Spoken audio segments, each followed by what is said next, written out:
hudan linnasi nga bulungamu eri abantu wa bayyinatin min alhuda ate nga Qur'ani yennyini erimu okunnyonnyola obulungamu obwo nga bwe buyimiridde n'akomekkereza nekigamba nti wal furqan era nga bw'osoma Qur'ani otegeera obulungamu wal furqan ate n'ofuna okwawula wakati w'amazima n'obulimba yensonga lwaki tukubiriza abaddu ba Mungu okubeera nti tweyongera okusoma Qur'an mu mwezi guno omutukuvu ogwa Ramadan era tukole n'emirimu egyetaagisa ng'okubeera nti tulina okwettanira okubeera nti tukola omulimu gwonna omulungi nga mwe mulina okubeera nti tusaala essola eya tarawehe waliwo hadithi agamba nti awwalu Ramadani rahma ekitundu ekyokubiri maghfira ekitundu ekyokusatu idku minan naari abamanyi abamu bagamba nti eyo hadithi siki bagamba nti eriko enfuufu naye mu kwegombesa omuntu tukirekawo bwe tutyo omuntu yegombe amanye nti Katonda kubanga ebyo byonna oli wadde abitadde mu nnaku naye nga Katonda abikola mu Ramadhan abikola muki asaasira n'asonyiwa n'ata abantu okuva mu muliro naye oyinza okukitwala nti bwekiri naye nga tokitadde mu nnaku nti 10 ezisooka 10 ezokubiri 10 ezokumeka 10 ezisembayo n'olwekyo nkubiriza abaddu ba Mungu tweyongere okugenda mu maaso n'okutuukiriza buli kyonna ekikwatagana ne Ramadani. Waliwo baganda baffe abatambula be bayita bazikiri bayita bazikiri kalenge batambula ne bakola kye bayita khuruju omuntu n'avaawo kaawo n'agenda abeera mu ibaada abamu bajja muno bavudde Pakistani bavuddewa n'abamu mu Uganda ogenda okusingana abantu bali wano bakugamba tuvudde Masaka naye ng'ekigendererwa kyabwe kwetongola babeere nga babeerako we babeere nga bali mu ibaada yokka ennaku ze baba basazeewo 3 40 kati naffe wano Allah yatuteerawo Ramadani tubeere nga tugira ki tupracticinga okutya Allah subhanahu wa ta'ala n'olwekyo tukubiriza abantu obuta subwa training eno gye tuba tugira gye tuba tulimu ekyo nga nkimaze Sseruganda ensonga eyogeddwa ekwatagana naki n'ebikwatagana n'emirimu gya Uganda Muslim Council waliwo obugambo bw'oyogedde simanyi balayiza mu nkukutu simanyi bakola ki ebigambo ebiriwo naye bakukusa naye kyenjagala okutegeeza bannayuganda okusookera ddala kubeewaza okwogera ku bintu nga simunnaba kutegeera butuufu bwabyo kubanga omuntu akitwala ng'ekyangu naye ate Allah bw'atamusasulira mu nsi muno yawmul qiyama alifuna obuzibu kubanga ojja kuvuma n'omulala asinzira awo avume n'omulala asinzira awo naye avume n'omulala avume naye nga buli avuma yenna nga asinzira ku ggwe ensonga gy'oyogerako webanga si yali ntuufu oba ofuna omusango omusango kyetwewaza abaddu ba Mungu kwekola ki kwe kubeera nti omuntu alisaala asiibe atoole zaka ataageye nnyo okugeya kugaziwe ng'ate buli yenna asinzira kugeya kwe oba kuvuma kwe amufunako empeera weesiŋŋaana nti ayingira mu hadithi ya nabbi yagamba nti omuntu we ku lunaku lw'enkomerero agenda kubeera mwavu nnyo kubanga Katonda agenda kukwata emirimu gye emirungi agiwe bali beyagira ki be yali azaamaanya kamubeere mu kwonoona bitiibwa byabwe oba kukosa mibiri gyabwe n'olwekyo ensonga eyo okutwalira wamu baana omwanjuzi wa puroguramu eno nti Uganda yonna okusookera ddala Uganda erina ebibiina ng'ebibiina ebyo byewandiisa mu gavumenti kati nga yanga simanya kyekiri bakiyita batya achievers bakiyita yanga Muslim simanyani nkyerabiddemu ab'ekibuli mwe bafugira abasiraamu ababagoberera newabeerawo ababukoto nabo newabeerayo bajjuma ne zukuuli ndowooza nenaku ezo olaba nabo bali mu kayaana byaleetedde n'okukwasa omu ku bakulu mu Kampala yabiyingiramu mu ngeri mbi ekyo kiba kitegeeza nti wano mu Uganda waliwo ebibiina ebiwerako ebyabaki ebyabasiraamu naye nga ate ebibiina ebyo byonna bwe tuba twogerera mu nzikiriza y'obusiraamu tugamba nti byaba ahli sunna wal jamaa byaba ahli sunna wal jamaa ne Uganda Muslim Council nayo nebeera nga ya ahli sunna wal jamaa ekyomukisa omubi nti omuntu abeera ekibuli ate n'atamatirirayo okukolerayo obusiraamu bwe ate n'aba nti ayagala abukolere mu Uganda Muslim Council ekiraga obunanfuusi obw'amaanyi kubanga gwe bw'oba nga oli kibuli tebenkera ekibuli oweereza obusiraamu bw'oba oli Muslim community juma ne zukuuli beera eyo oweereza obusiraamu naye abantu abamu takumatiza gyagira ki obusiraamu abuweerereza mu kibiina ki wano mu Uganda kati abatamanyi nsonga egyo olaba nti babula kubanga buli ngeri yonna oli bw'abeera nga abadde wa kibuli oba abadde wa jjuba ne zukuuli oba abadde wa batabuliigi oba wabasalafu bwe tuba tutunuulidde omuntu abantu engeri gye babeeramu baba babuba kiringa abakyala abali ku mwami omu baba bakola ki baba babuba ekiri awalala sikiyinza kumusanyusa n'olwekyo kyenjagala okutegeeza abasiraamu abali mu Uganda Muslim Council nti oli bw'aba ayogera mwegendereza avaawa kubanga waliwo ekintu Idi Amin bwe yali nga awaliriza abasiraamu okwegatta mu Uganda Muslim Council baamubuzaabuza ebibiina ebimu ne batabigiraki ne batabijjaawo n'abagatta ne babeera nti kati bali mu Uganda Muslim Council naye ate ne basigala nga ebibiina byabwe biri bikyetoongodde kaakati oli buli lwakola ensobi wano mu Uganda Muslim Council addayo eri mu kibiina kye n'atebenkera ng'ate Muslim Council ekoze eki alina kyayonoonye kati ekivaamu omuntu atali wa kibuli atali wa bukoto atali wa juma ne zukuuli atali mutabuliigi atali musalafu ye n'asigala nga ye nannyini Supreme Council omutuufu naye ng'ate bali bamubuzaabuza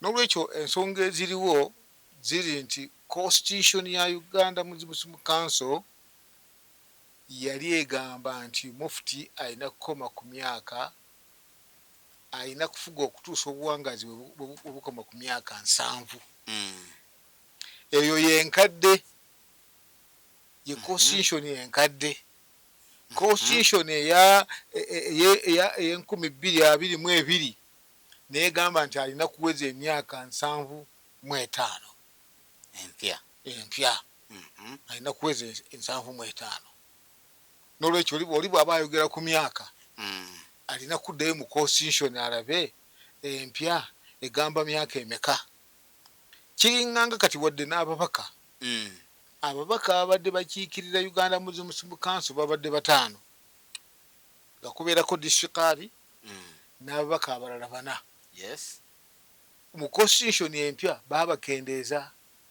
abeera kaadi n'ababaka 2 bokka bajjako ababaka bameka 2 era bonna abalondebwa mu Uganda Muslim Council bali babaka bameka kaadi n'ababaka abalala 2 be basatu ndi basatu mu buli district kati bw'obala mu district 7 oyinza okulaba abantu babeera bameka kubanga oga emirundi 3 emirundi emeka 7 kubanga wetwalondera districts eza Supreme Council zaali 7 babaka 234 kakati 234 eriyo n'abalala babeera ba special electing nga babalondera mu region ababaka ne baweerera babeera 206 ne bakola kye bayita General Assembly. N'olwekyo ku nsonga eno constitution eno empya yajja okulondebwa kwa mufti yakujja mu General Assembly. Yakujja mu General Assembly lwaki? Kubanga General Assembly erimu bamaseeka batono ate toyinza kukola nsobi n'ogamba omuntu atali seeka agenda alonde seeka. Ebeera nsobi kuba kati toyinza kubeera nga mugenda kulonda kibiina kya bannamawulire n'oleeta makanika alonde agenda abeere nti agenda okulonda kuki ayinza otuwa omukyamu owulidde makanika naye ate makanika tagasibwa mu mawulire agasibwa naye ye alindirira baani bannamawulire ne bamulondera munnamawulire anaagira ki ekyo nakyo bwe kiri. N'olwekyo newankubadde nga constitution yateekawo yandyagadde okukola ki okuteeseza obusiraamu naye ate bwetuuka mu mirimu egimu n'egirekera abo bennyini abakola ki abasaana. N'olwekyo okulonda mufti si kwa General Assembly. General Assembly erondebwa ne ba Majlis al-Ulama bamasheikh Majlis al-Ulama bamaseeka abo bali bamaseeka 20 kubanga tulina region tulina region 10 naye nga ate ekyo kyo n'emugundi enkadde bwe kityo bwe kyali kuba mu nkadde twalina region 5 nga 5 buli region bajjamu abantu bana era baali 20 abantu 20 abo Majlis al-Ulama naddala ku mulundi guno sibamaze galonda mu region kulonda muntu bamuleete wa primary mu Busiraamu wa idadi wabula leero baleese abantu nga abasingamu obungi ba degree abalina obusobozi bw'okusoma amateeka g'Obusiraamu. Kakati abantu abo 20 bwe tuba tuli ku nsonga y'okulonda mufti baweebwa obuyinza bwe balonda mufti. Kakati abantu abasinga obungi ndowooza n'oluzungu sibalutegeera. Constitution ega nti bajja kulonderanga mu kamera. Mu kamera. Kakati abantu abataasoma balowooza nti kamera kitegeeza kuleeta bannamawulire bateekewo kamera. Bwe balowooza abantu abasinga abataagira ki abataasoma. Naye nga kamera kitegeeza nti sibajja kubeera lwatu bajja kukikola mu kyama bokka. Kyekitegeeza mu constitution tibajja kulonda bantu 20 be bajja okulonda ani okulonda mufti. Kati babalonda bakubirizibwa nani? Bakubirizibwa ne director wa sharia. Kati nga mu kaseera kano tulina Dr. Ziyad Swaleh Lubanga omusomesa waffe wano ku Islamic University in Uganda. Kati yani ye director wa sharia era nga yasomera Saudi Arabia yakulira olukiiko olwo olugenda okulonda ani ogenda okulonda mufti. Bwe bamala okulonda mufti bamutwala mu lukiiko luyitibwa joint session. Joint session egatta abantu abali mu executive. Majlis al-Ulama erina abantu 20 ne executive ya council erina abantu 20. Majlis al-Ulama kulemberwa mufti. Naye bwe kubeera nga kulonda mufti ate owa sharia yagigira ki yagikulembera. kakati bwe bamala okulonda ne bakwata omuntu oyo gwe balonze ne bamutwalira ki ne bamutwala mu lukiiko olumanyiddwa nga joint session kitegeeza nti oba ogasse majilisi ulama ne executive naye erimu abantu amakumi abiri kakati ne bakola kye bayita confirmation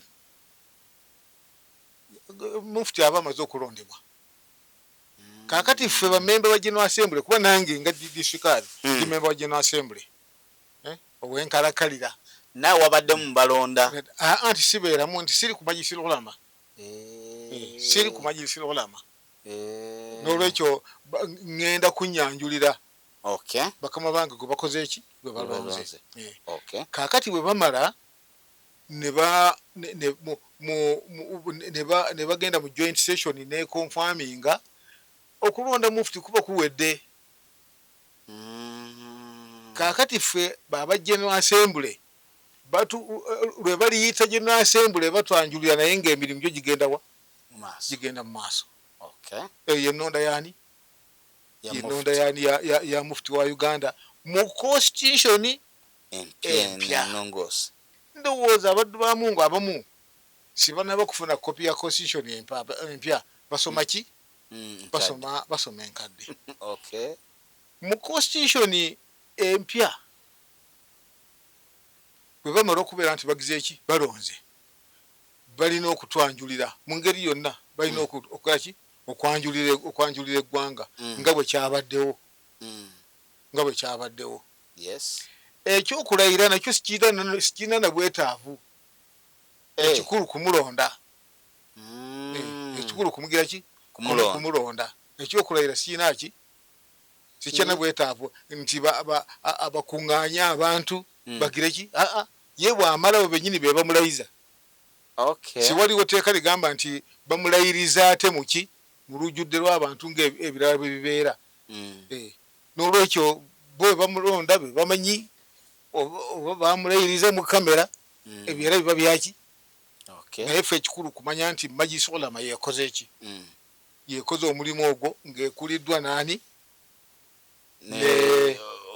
owa sharia kakati ekizibu ekyabaddewo ku myaka nti mufti abadde akomekereza emyaka gye nga 12 omwezi guno ogwokusatu nga giggwako era ababala egundi embala y'ekizungu bo bagamba nti saawa 6 ez'ekiro naye ffe abasiraamu tugamba nti enjuba kasiteegwa olunaku luba lukoze eki lugeze eki luba luweddeko nga bwe kiri nti abantu baagala nnyo okwefaananyiriza ebintu ebitali byaffe kati ye omuntu mbwalindirira mufti akole ki alayire ng'amulabako ndowooza kye abasiruganda kye baali badimaninga nakyo si kibi bw'aba nga baagadde okukikola kavi nga tonaagenda naye sitteeka katono nnyo oyinza otangazaako bameka be babadde baveetinga ku nsonga eno nga bwe tugambye nti ensonga ziri mu kamera kati mba nkugambye ntya nti baani abaveetinga ebyo biri mu majilisi ki bintu bya majilisi ulama majilisi ulama kati kubanga be balina okulangirira nti baveetinga oba ne baba nga sibakoze eki sibaveetinze siwaliwo ki siwaliwo kwegamba basigala bakyali mu kamera yaabwe fe ekikulu okulaba omuntu gwe batuwadde akwatagana ne constitution kyatugira ki ne balonda omulala waliwo process eyatulagibwa nti gye bakozesa naye nga basiraamu ba ahli sunna wal jamaa n'olwekyo omuntu gwe tumanyi obulungi nti ye abilivingira mu bukulembeze bw'obulangira obutaliimu kulonda tumubuuza eno ayagalayo ki okujjako ng'ayagala kutambuza fitina ekyokubiri abantu bonna abalondebwa mu Uganda Muslim Council balayira ebirayiro bibiri. Ekirayiro ekisooka ekyokukola emirimu, ekirayiro ekyokubiri ekyokukuuma ebyama. Yes. N'olwekyo twagala nnyo omuntu bw'abanga agenda okwogera okusookera ddala atubuulire nti ali omu ku bakozi ba Uganda Muslim Council mu posti yonna. Ofuna Bwanamire. Mpulira Kavu. Ekyokubiri abeere nti engeri gy'afulumizzaamu ebintu bw'aba yalayira okukuuma ebyama, ekyo kyayogedde kibadde kisaana kufuluma. Bwe kiba kinaba kutuuka kufuluma kubanga also obusecrecy weeri era naye aba akoledde bweru waki wa constitution yaffe eya Uganda Muslim Council. Abavunaanibwa. Okay. Aba akoledde bweru waki wa Muslim Council kuba yakikola nga akutte ne Qur'ani. Kati aba yawukanye kuki? Ku Qur'ani gye yagira ki? Yakwata ng'alayira.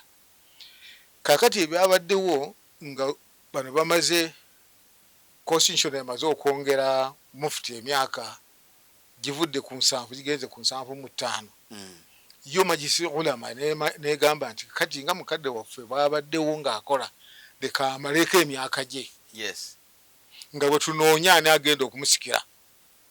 Era naye kenyini yakyogeddeko n'agamba nti kakati abantu muteekateeke entebe kati esemberedde okubeera ki? Vacant. Okubeera vacant. Oluvannyuma lw'emyaka emeka? 5. Kubanga awo emyaka ginaaba giweddeko. Naye tulina okukimanya nti constitution eno si Qur'ani. Era na bino ebiri mu constitution tubigoberera lwakuba nti tuba tubikanyizzaako nga etteeka bwe ligamba nti al-muslimuna ala shurutihim.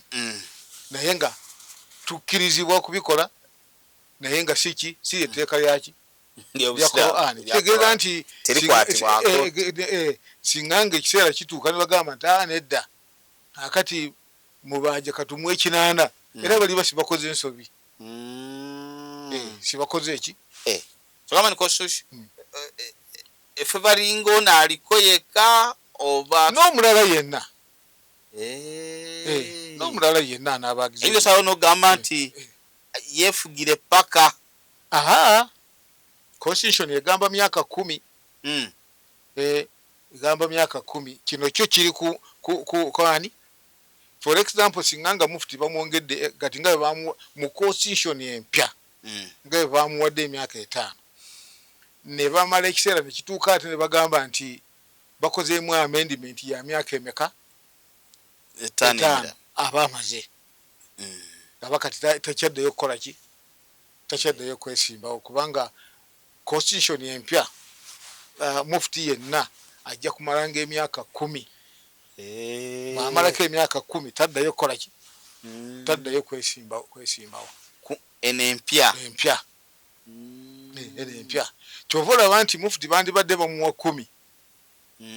Naye olw'okubeera nti ebintu bibiri biba bisibaganye. Emyaka gye gikoze eki? Giweddeko ne bagamba nti kale kati maliriza 5.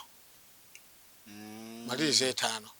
Kyembadde ngamba nti era singa nga abasiraamu aba Uganda Muslim Council balituula ne bagamba nti katwongereyo baddembe kubanga eyo si Qur'an, si hadith wabula shurutihim bo bokka babakanyiza babakiziganyiza. Kakati olunaku bwe lwatuuse olw'12 neebaayo abasiraamu nga bwe nkugambye nti abamanyiddwa nti ba kibuli ne bagenda bafuna balooya ne bagamba nti bayimirize eki? Okulayira. Kati ensonga eyo yaliko ki? Ye yaliko embiranyi balooya aba Uganda Muslim Council bagenda n'ebintu byabwe engeri gye babiwandiikamu. Omulamuzi n'agamba nti nja kubitunulamu ki? Nga 19. Naye sikigaana mirimu gya council kugenda mu maaso kutambula. Bwekityo bwe kyali. Kyova olaba nti 12 baali mu kooti, 13 emirimu ne gigenda mu maaso. Owa sheria n'atwanjulira ani? Mufti. N'atwanjulira mufti. Tugambe nti mufti omupya naye nga yoyo yani ye mufti omuki? ye Sheikh Shaban Dr. Shaban Rabani baje omukadde naye ng'ali mu bufuzi obufuzi obupya kakati awo wennyini nga bakamala okufuluma ebweru lawyer waabwe n'agamba nti bamuganye nti bamugize eki nti bamuganye omanyi nga bwe tuli wano jjukira nti lumu waliwo omunnamawulire yampandiikako ebintu ebitali bituufu mu solidarite yammwe ne muŋŋaana mu lukiiko nammwe ne mbuluzira olukiiko okijjukira ndowooza bulungi nnyo mulina engeri gye munyirizaamu amawulire kati we batyo banyirizaamu amaki amawulire era enkeera mufuti bw'amala okwanjulwa era amawulire ne gagamba nti bamajlisir ulama baziimudde ki ekiragiro kya kooti ate nga kooti tetwangako ffe gundi etugaana tefulumyangako ode etugaana wabula bano bwe batwalayo okusaba kwabwe kooti yagamba nti naye simanyi engeri gyenyinza kuba waamu kusaba kwabwe kubanga mugambye nti mufuti tajja kukola ki aleme kulayizibwa mwakitegedde mutya alayizibwa ddi nga sibalina awona invitation yakulayiza kubanga ebintu by'abagundi baani bamajlisir ulama babikolera mu kamera olw'okumanya nti olwo abannanfuusi bo abeetegese buli kaseera okulaba nti obusiraamu bwa Uganda babugira ki babutabula kati nga mu kaseera ako sibalina buki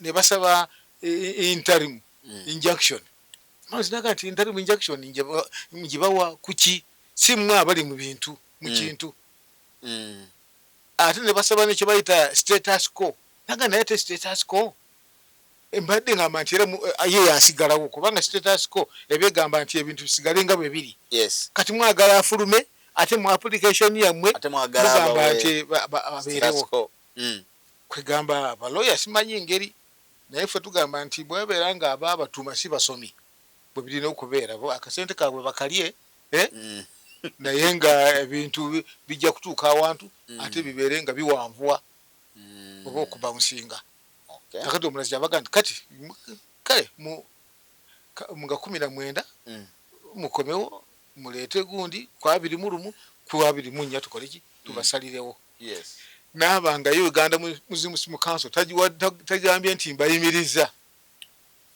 naye mu abamawulire mwe mumanye engeri gye mugira ki era nze sebo mwanjuzi njagala okutegeeza nti bannamawulire naddala mmwe ng'abasiraamu mulina okwegendereza bintu bye mufulumya kubanga yaumul qiyama tugenda kubeesibako nnyo mutusasule kubanga bagamba nti waliwo kye nawulira nti mwe bannamawulire mugamba nti amawulire bwe gabanga sigasasamaza sigaba mawulire embwa bwebanga erumya omuntu ekyo kya bulijjo naye omuntu bw'aluma embwa kyemwagala kuba omuntu ajja kukyewuunya nnyo okugamba nti omuntu era yatabuse naye n'aluma embwa yegundi yammwe tugamba buli kaseera munoonya amawulire weganagira ki wegananyumira kale mu bufunze embeera bwetyo byagira ki bwe yabadde nga siwaliwo kigaana prosesi yaba majlisir ulama kola ki kubeera nti banjula omuntu waabwe eri eggwanga era mufuti bwali naye nga application yaabwe yeeri era baloya abaffe era abasimu kanso bakola ki naye ng'ate bo naddala ku mikutu egy'omu Kampala n'emiriraano gyo giri mu kuvuma wadde mu Ramadani muno mulimu n'abantu abatali basiraamu abakafiri nabo bavuma nabo bagira ki nabo bavuma naye njagala okubategeeza abampuliriza nti obusiraamu bulina amateeka gaabwo Uganda Muslim Council erina amateeka gaayo si kirungi kweyambisa ddembe president yabwa yatuwa mu ggwanga muno n'obeera nti gwe omulimu gwe kutankula bitiibwa by'abantu kale gwe kikozese kubanga naye n'okukimanya nti okikozesa weeteekateeka kubanga ye bwebeera nga oyogedde ebigambo ebyakalebule manya nti Katonda abiwandiise ku minzaani yo ku minzaani yo era gw'obyogeddeko Allah bw'aliba alamula agenda kukola ki agenda kuvunaana omusinge mu maaso ga Mungu ate nga yalina kamera ezitukwata oba akugira ki oba akusinge kale mu bufunze yembeera yaki yabaddewo kuki mu weekend ku headquarters za Uganda Muslim Council. Kati Supreme gunde etuladi General Assembly Cup. General Assembly yetula buli mwaka mulundi gumu. Okay. Kwegamba constitution zonna ene empya n'enkadde. Ffe bamemba ba General Assembly etula lumu okujjako nga waliwo ensonga eri emergency. Kati ngene eriwo. Eno si emergency kubanga erina bannyiniyo. Okay. No si emergency. Si emergency. No si nsonga. Si emergency. Si waliwo ikiraki. Lwaki? Yes, bamajisiro ulama ne executive. Bava mu region. Olidde. Ate abasiraamu bennyini babatuma. Just kubabulira nti ensonga majisiro ulama egikolako era egenda mu ki? Era egenda mu maaso. Okay. Mpozi nga maliriza ensonga eno. Yes, okay. Njagala okutegeeza n'abampuliza nga bampuliza nti wano mu bufuzi bwa Dr. Shaban Ramadan Mubaje. Naddala mu bantu abali mu Central beesibye nnyo ku kigambo ekigamba nti alina ebintu bye yatunda. Naye ate kyamukisa aba akunnyonnyola takumatiza biki ddala ebyatundibwa era byatundibwa bitya. Kubanga nze kama kwogera mu mwaka gw'2022 General Assembly kati ekyokulabirako William Street ba mu affairs eza Supreme Council Secretary General yaliko edafuna omukisa ne bamulonda ku mulembe gwa mufuti ono yatuwa report ng'alaga nti William Street bagitwala yaddayo mu bayindi ate bagirwanirako ng'ensobi eyaliwo ku kizimbe ekyo yaliwo nti Chief Kabi yaliwo mu biseera ebyo abayindi bwe baali bagenda baamukwasa ebizimbe ebyo ne bamusayiningira ne foomu eza transfer naye n'atabigiraki transfer ne zitakolebwa. Kakati mufuti yatwala obuvunaanyizibwa n'agenda e Canada n'alabagana ne baali ba trustee ba property ezo nga bamuyita Hussein Hamdani naga naye mwe bennyini mu mwalemererwa. Kati omu ku baana baffe ye n'akomawo n'alipossessing ebizimbe naye kati bwemba nga mwegasse kale nja kujja mbagire ki nja kujja tulabe engeri gye tugira ki njagala Rolex mpaayemu naawe mpaayemu.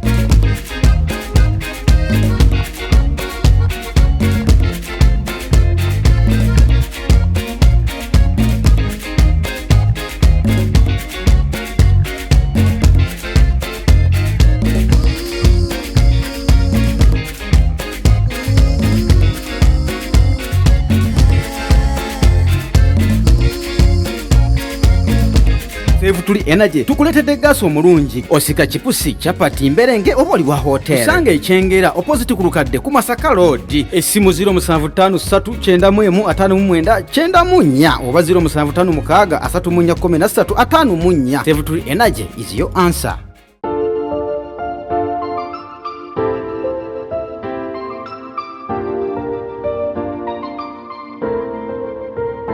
Bismillahi tandise n'erinnya lya Allah nga njogera kuw'ekitiibwa Muhammad oyo yekka Allah gwe yasukkulumya ku bitonde byonna. Muhammad Allah yamuwa mannya ge n'amuyita Raufur Rahim yamusalira mu bungi n'okumwagala ennyo awangula. Huwa babullahi yurja mayahumul baba yunja huwa khairun nasi